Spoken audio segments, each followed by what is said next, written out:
Yun, what's up mga koys? Dumating na nga pala yung order ko sa Lazada mga koys. Ano siya, visor siya ng helmet mga koys. Ayan, ipapakita ko sa inyo mga koys. Ayan. Ito na siya mga koys, yung bago. Wow, ganda, di ba? Di ba? Grabe, linaw. Ayan. Bale, ano siya mga koys? Inantay ko siya ng 1 week mga koys bago siya na-deliver. Galing pa yata kasi ito ng ibang bansa mga koys. Ayan. Kasi nakalagay doon sa parcel is mga parang Koreano, parang mga ganun, mga incheck yung sulat mga koys. Ayan, pakita ko sa inyo yung sulat sa sa papel mga koys.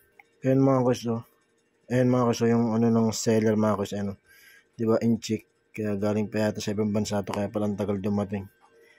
Ayan. Ayan mga koys, so nga pala yung ating before ng helmet mga koys. So, ayan yung visor natin, yung luma. So yan, papeta natin ng bago yan mga koys. Mamaya papakita ko sa inyo. Ayan diba, grabe ng gas-gas yung mga koys.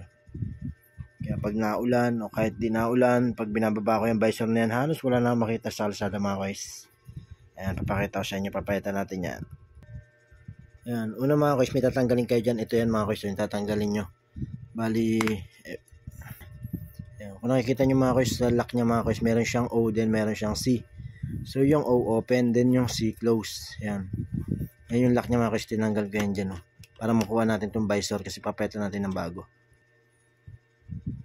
Alright mga koys, parehas na natin natanggal yung kabila, yung kanan at kaliwa niya na lock. Yan, pakita ko sa inyo. Ito yung kabila, then ito yung isa. Yan, tanggal na rin natin. So yan mga koys, kakabit na natin yung visor. Alright mga koys, ayan, nakabit na natin. Ayan, napakaganda na siya mga koys. Hindi na siya malabo. Ayan diba? Grabe. Ayan yung kamay ko. Kanina halos wala tayong makita mga koys. Ayan. Ayan yung ating bagong visor mga koys. Ayan. Nakikita nyo nasa na siya, nasa C. Naka-close na siya. Ayan. Bila. Alright. Alright, ganda na mga koys.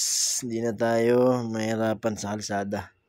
So, bali, may protection ulit tayo maganda sa mata mga koys. Kailangan natin yan mga koys kasi kailangan natin ingatan yung ating mata sa biyahe mga koys. Ayan. Hindi tayo mapupuwing. Pwede tayong baba ng visor kasi bago na. Alright mga koys, hanggang dito na lang. Peace out. Thanks for watching.